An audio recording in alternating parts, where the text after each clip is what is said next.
तो हेलो साथियों, नमस्कार। आप लोगों को स्वागत है हमारे यूट्यूब चैनल आरआरबी टेक 345 में। जीत के लिए बस एक जुनून चाहिए। जीत के लिए बस एक जुनून चाहिए। ऐसा उबाल हो जिसमें ऐसा खून चाहिए। ऐसा उबाल हो जिसमें खून चाहिए। ये आसमान भी आएगा जमीन पर। ये आसमान भी आएगा जमीन पर। बस एक जीत की गूंज चाहिए। तो दोस्तों, इसी के साथ 18 अगस्त 2022 का सेट पेपर मैं लेकर आया हूं।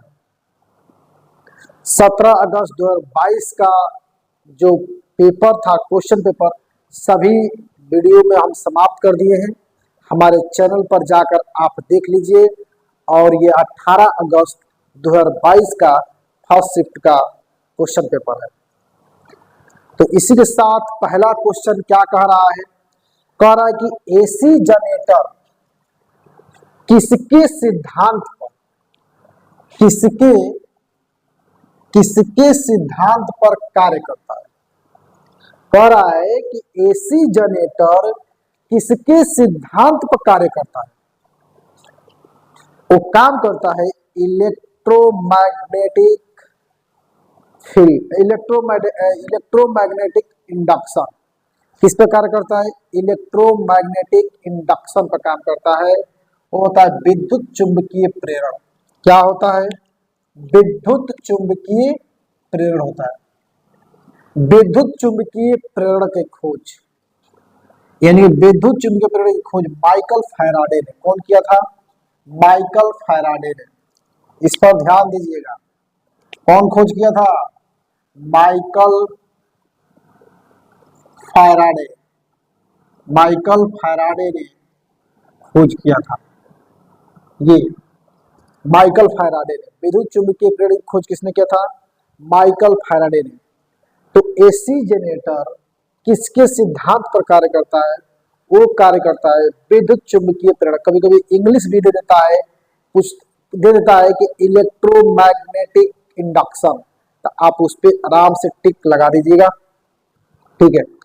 अब हम जानते हैं जनरेटर और मोटर। जनरेटर जो होता है, सुनिएगा, जनरेटर जनरेटर जनरेटर जो होता है, ये क्या करता है? यांत्रिक ऊर्जा को क्या करता है? यांत्रिक ऊर्जा को यांत्रिक ऊर्जा यांत्रिक ऊर्जा को किसमें कन्वर्ट करता है? विद्युत ऊर्जा में। किसमें? विद्युत ऊर्जा। किसमें कन्वर्ट करता है? यांत्रिक ऊर्जा को विद्युत ऊर्जा में क्या करता है? कन्वर्ट करता है। यानी कि कहेंगे mechanical energy to electrical energy. Mechanical energy से क्या करता है? इलेक्ट्रिकल एनर्जी में कन्वर्ट करता है। क्या करता है? कन्वर्ट करता है।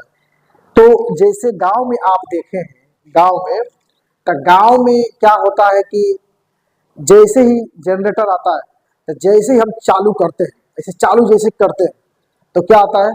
सीधे हम मैकेनिकल यूज कर रहे हैं। क्या कर रहे हैं? मैकेनिकल यूज कर रहे हैं। जैसे ही यूज करेंगे मैकेनिकल, जैसे ही चलाएंगे उसको, जैसे ही चलाएंगे तो क्या होगा? एक आवाज, फटफट की आवाज आती है। और जैसे ही चलाएंगे वैसे ही सभी घरों में क्या होगा? सभी बल्ब जलने लगेंगे, पंखे होंगे वो भी चलने लगेंगे। यानी कि विद्युत ऊर्जा, जैसे ही हम मैकेनिकल एनर्जी दिए वैसे ही इलेक्ट्रिकल एनर्जी क्या हुआ? उत्पन्न हो गया।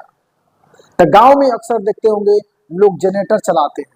अब उस जनरेटर जब चलाते हैं तो क्या होता है? वो मैकेनिकल एनर्जी होता है, अपना भी मैकेनिकल एनर्जी लगता है, और जो मशीन का है जनरेटर का, वो भी मैकेनिकल एनर्जी काम करता है।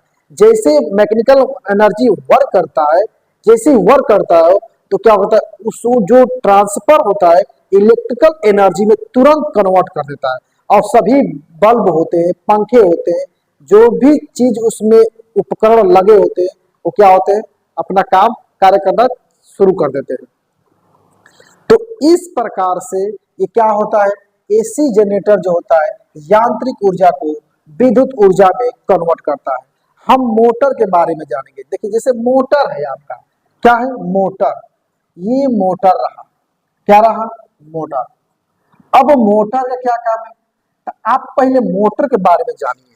मोटर देखते हैं लगा रहता है घर में, हम जैसे ही स्विच दबाते हैं, जैसे ही स्विच दबाएंगे इलेक्ट्रिकल एनर्जी जाएगा उसमें और क्या करेगा, पानी बाहर फेंकना चालू कर देगा।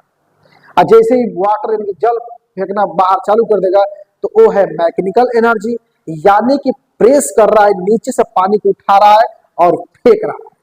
तो फेंकना यानी कि नीचे से उठाना और क्या करना, बाहर आउटपुट देना, बाहर क्या कहता है, आउटपुट देता है, उसी को तो कहते हैं मैकेनिकल एनर्जी बोलते हैं। क्या बोलते हैं, मैकेनिकल एनर्जी।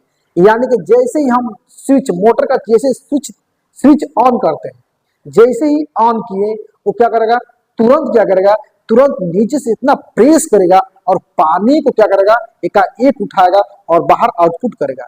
जैसे ही आउटपुट करता है वैसे क्या, तो उसको कहते हैं मैकेनिकल एनर्जी बोलते हैं। क्या बोलते हैं, मैकेनिकल एनर्जी। तो इससे आप लोग ये समझ रहे हैं कि electrical energy to, electrical energy to mechanical energy, electrical energy to convert क्या, मैकेनिकल एनर्जी। यानी कि इलेक्ट्रिकल एनर्जी से कन्वर्ट किसमें कर रहा है, मैकेनिकल एनर्जी में कर रहा है। यानी कि विद्युत ऊर्जा से यांत्रिक ऊर्जा में क्या कर रहा है, कन्वर्ट कर रहा है।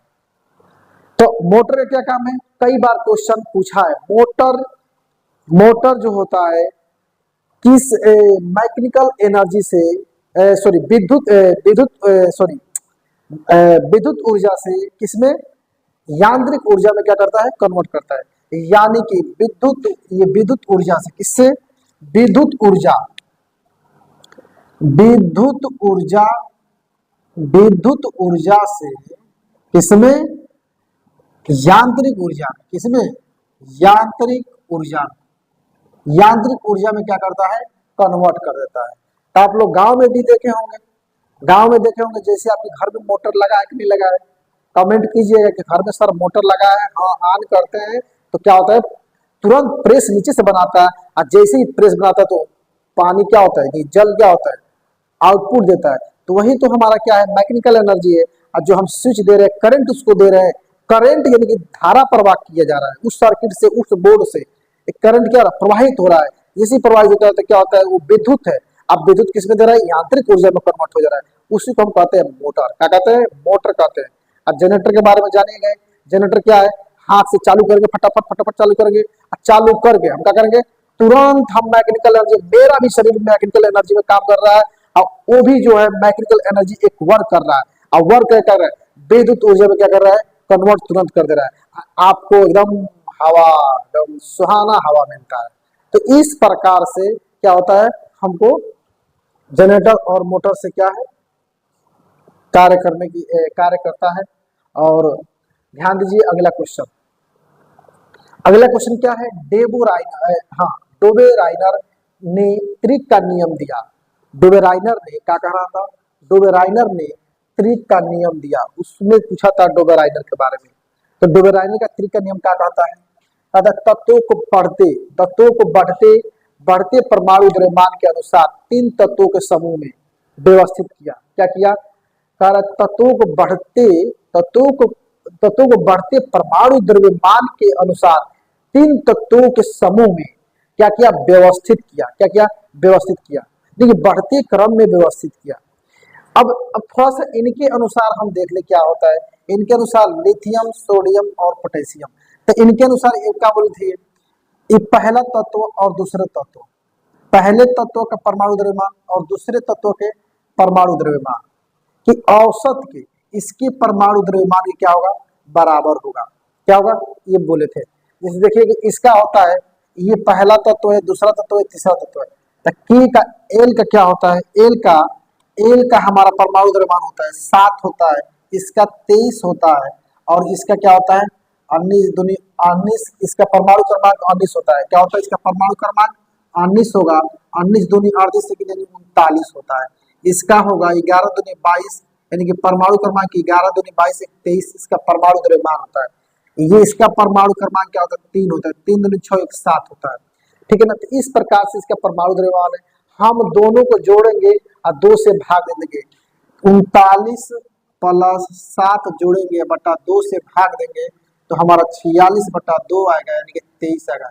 ये आप कई शिफ्टों में पूछ चुका है, तो आप लोग याद रखिएगा, डोबेराइनर का त्रिक नियम याद रखिएगा, ये कई बार पूछा है एग्जाम में, और हर शिफ्ट में आने की संभावना इसकी सबसे ज्यादा है, और इसको थोड़ा सा बारीकी से पढ़िएगा, ठीक है।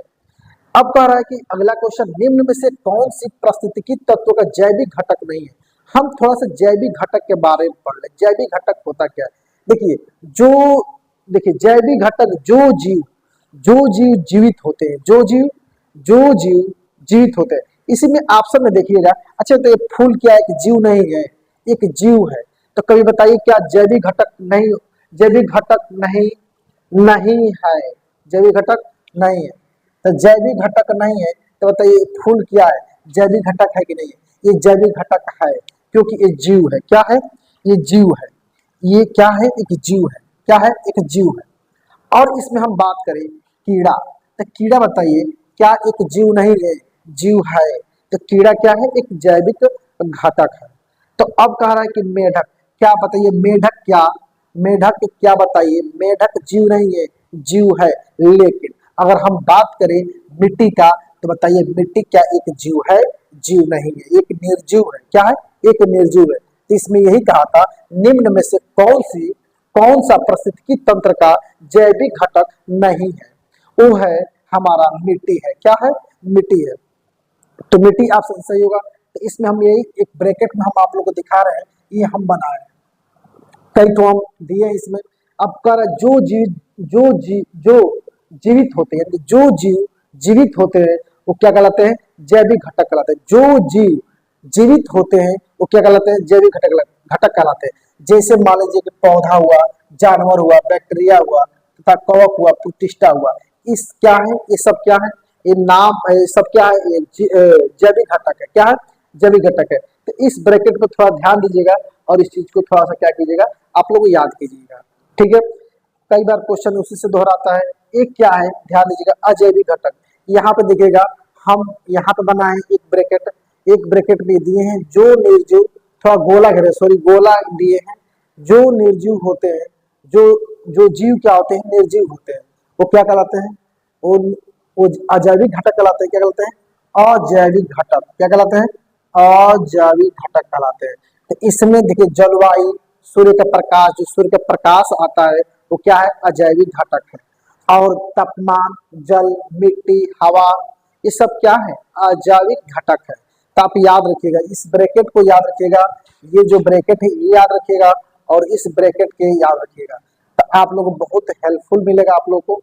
अगला क्वेश्चन क्या कर रहा है, कौन सी संख्या मानव मस्तिष्क के रीढ़ की हड्डी के संकेत करता है। एक ऐसा फिगर दिया था आप लोग को, एक चित्र दिया था, मानव मस्तिष्क दिया था, और मानव मस्तिष्क में पूछ रहा था, इसमें कहता कौन सी संख्या मानव मस्तिष्क में रीढ़ की हड्डी को संकेत करता है। तो इसमें जो 4 दिया था वही ऑप्शन क्या था, सही था। यही क्या है, यही आपकी रीढ़ की हड्डी को संकेत करता है। किसको संकेत करता है, रीढ़ की हड्डी को संकेत करता है, यानी कि 4 नंबर जो संकेत कर रहा था वो हमारा ऑप्शन क्या था, सही था। अगला क्वेश्चन क्या है, कोयला तथा पेट्रोलियम के संरक्षण के लिए क्या करना चाहिए। पर कोयला तथा पेट्रोलियम के संरक्षण के लिए क्या करना चाहिए, तो इसके संरक्षण के लिए क्या करना चाहिए, एयर कंडीशनिंग, क्या एयर कंडीशनिंग या हीटिंग सिस्टम अधिक उपयोग न करें। हीटिंग सिस्टम क्या करें, हीटिंग सिस्टम अधिक उपयोग न करें। तो यदि उपयोग करेंगे तो ऊर्जा क्या होगी, ऊर्जा ज्यादा खपत होगी, इसलिए हम क्या करते हैं, उपयोग नहीं करते हैं। तो कोयला तथा पेट्रोलियम के संरक्षण के लिए क्या करना चाहिए, तो क्या करना चाहिए, एयर कंडीशनिंग या हीटिंग सिस्टम अधिक उपयोग ना करें, क्योंकि ऊर्जा क्या होती है, खपत ज्यादा होती है। तो इस प्रकार से मेरा आज का वीडियो रहा, और आप लोग मेरे चैनल पर जुड़े रहिए।